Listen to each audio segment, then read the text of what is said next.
Muito que bem, senhoras e senhores, eu sou Felipe Noronha, este é o Eu Vim de Santos, num vídeo nesse começo de tarde, fim de manhã, enfim, vamos tentar subir rápido, de terça-feira. Por que tem um vídeo essa hora?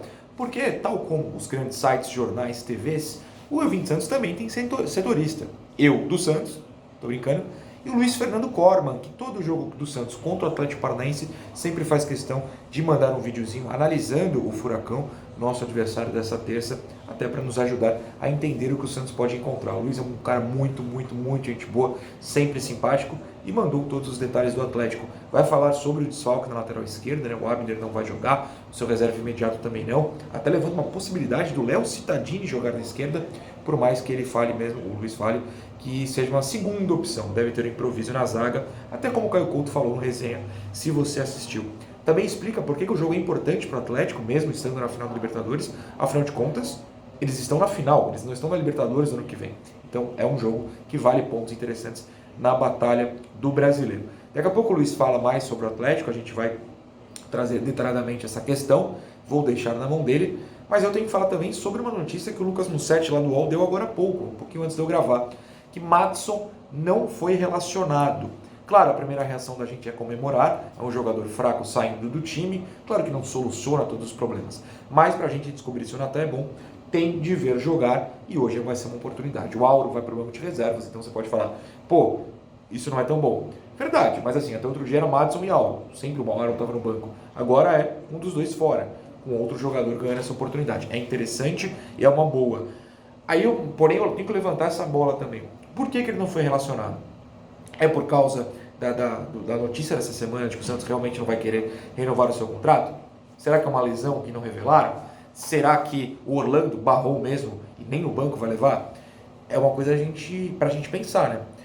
Porque se for a barrada, se o Orlando falou, quero nem no banco, não sei, não dizem que o Madison é líder do elenco, muito querido, como é que vai ficar o clima?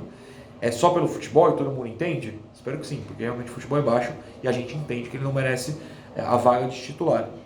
Tem que entender, nos próximos dias ou horas, enfim, deve vazar essa informação, mas é algo que a gente precisa parar e pensar assim que soubermos o motivo.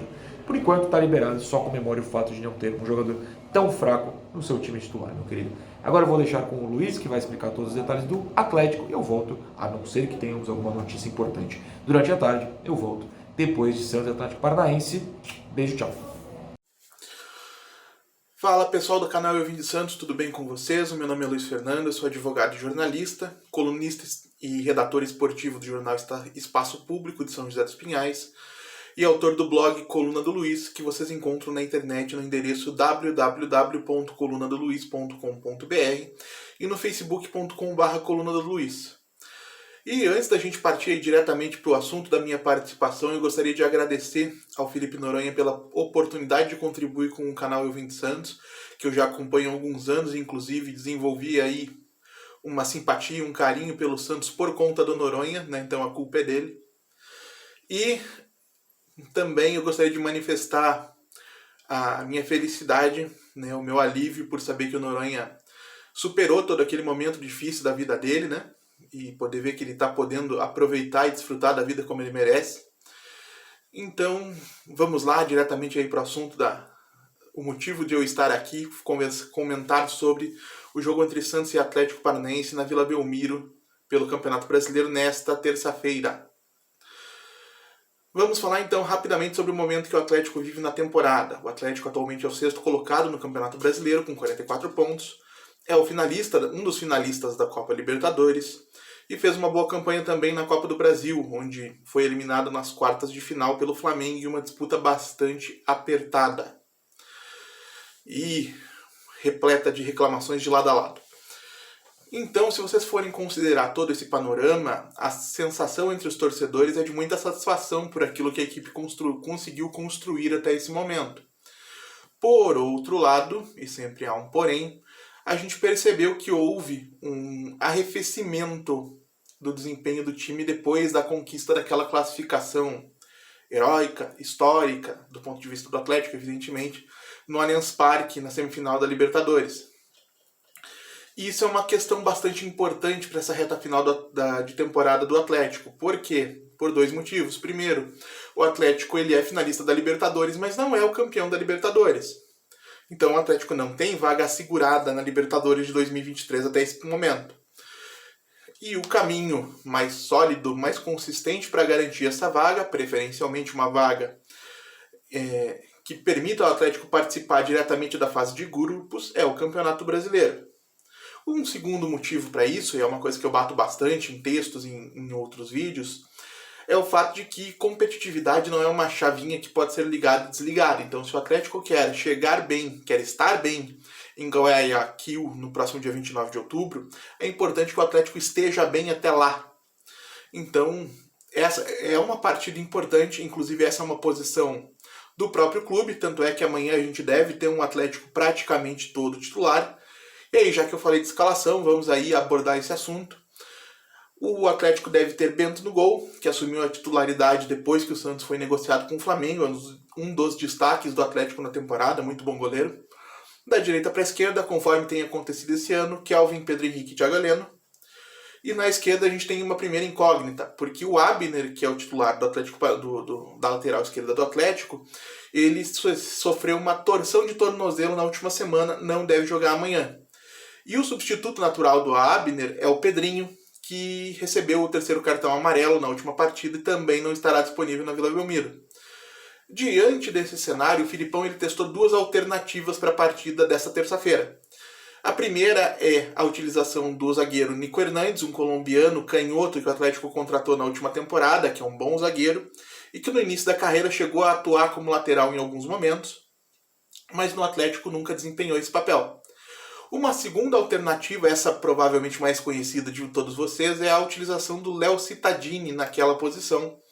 Um jogador que é um volante de formação, mas também canhoto, e que por isso é a opção na falta dos dois laterais naturais do elenco do Atlético. No meio de campo a gente tem Fernandinho na base, Alex Santana, que o Atlético contratou do Ludogorets Razgrad, do futebol da Bulgária, a questão aí de um mês e quase dois, provavelmente.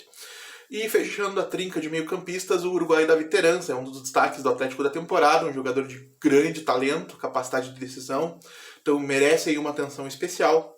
Do lado direito do ataque, pelo fato do Agustín Canóbio estar servindo a seleção do Uruguai na data FIFA, a gente tem a entrada do Rômulo, que foi um dos destaques do Atlético Paranaense no campeonato estadual, onde o Atlético sempre joga como equipe de aspirantes. E o Rômulo se destacou como centroavante, um jogador de 1,93 m de altura, então um jogador de uma estatura bastante grande. E foi um dos artilheiros do campeonato. E, surpreendentemente, se mostrou bastante versátil quando necessário para atuar dos lados e assim conquistou um espaço na equipe do Filipão, principalmente substituindo o próprio Canóbio em muitos momentos. No comando do ataque, Vitor Roque, jogador mais caro da história do Atlético, foram pagos 24 milhões de reais ao Cruzeiro na época, e que tem se mostrado aí um jovem de 17 anos com muita qualidade, muita personalidade, decidiu alguns jogos importantes nessa temporada, seja marcando gols, sofrendo pênaltis, dando assistências, realmente assim mostra muito talento. E com base naquilo que a gente tem visto, a gente tem uma expectativa muito grande de que ele faça uma carreira brilhante na Europa. Mas preferencialmente não sem antes de dar um retorno técnico e esportivo ao Atlético. E se eu tivesse a opção de escolher, fatalmente escolheria o título da Libertadores. Mas vamos em frente, encerrando o trio de ataque pelo lado esquerdo, Vitinho volta de suspensão. Não jogou contra o Cuiabá porque havia sido expulso contra o Avaí e deve voltar ao time titular na partida dessa terça-feira. Para o Santos, o que poderia ser interessante? Primeira questão, o Atlético tem sofrido muitos gols de bola aérea, não só desde que o Filipão assumiu, desde o início da temporada, mas tem sido uma tônica do 2022 do Atlético. Praticamente quase metade ou mais da metade dos gols que o Atlético sofre em 2022 sofre em jogadas de bola aérea. Portanto, algo que o Santos deveria procurar explorar, seja com o Marcos Leonardo, seja com eventualmente a participação de um dos volantes nas jogadas de bola aérea, os próprios zagueiros nas jogadas de bolas paradas. Realmente é algo que o Santos poderia investir nessa fragilidade do sistema defensivo do Atlético para tentar marcar gols e consequentemente conquistar uma vitória na partida dessa terça-feira. Outra questão interessante que a comissão técnica do Santos deveria considerar é justamente a falta de previsibilidade que existe em relação ao desempenho tanto do Nico quanto do Cittadini, eventualmente, na lateral esquerda. Então, nesse contexto específico, se eu fosse parte da comissão técnica ou se eu fosse treinador do Santos, minha aposta seria na titularidade do Ângelo, que pela velocidade, pela capacidade que tem no 1 contra 1, pode causar muitos problemas se esse encaixe, essa adaptação não acontecer de uma maneira imediata. E o Santos pode se prevalecer disso para criar oportunidades de gol. Dentro desse cenário, onde o Ângelo jogaria pela direita para aproveitar um eventual desajuste defensivo do Atlético em razão da improvisação, e criar oportunidades de gol para o Marcos Leonardo, eventualmente para um jogador que venha de trás. Então, gente, basicamente é isso. Agradecer mais uma vez ao Noronha pela oportunidade de estar colaborando com o canal. Reforço que gosto muito do conteúdo do Wilvin dos Santos. Acompanho sempre. E desejar boa sorte ao Santos no restante do Campeonato Brasileiro. Sendo sincero, um pouco menos nessa terça-feira, né? Mas nos outros jogos todos, boa sorte ao Santos. Que o Santos possa fazer uma boa campanha e terminar o ano numa posição que permita ao clube almejar resultados e conquistas em 2023 mais condizentes com a sua grande história. Então, gente, é isso. Eu agradeço pela atenção e pela paciência. Um bom jogo para todos nós, uma boa semana e até mais.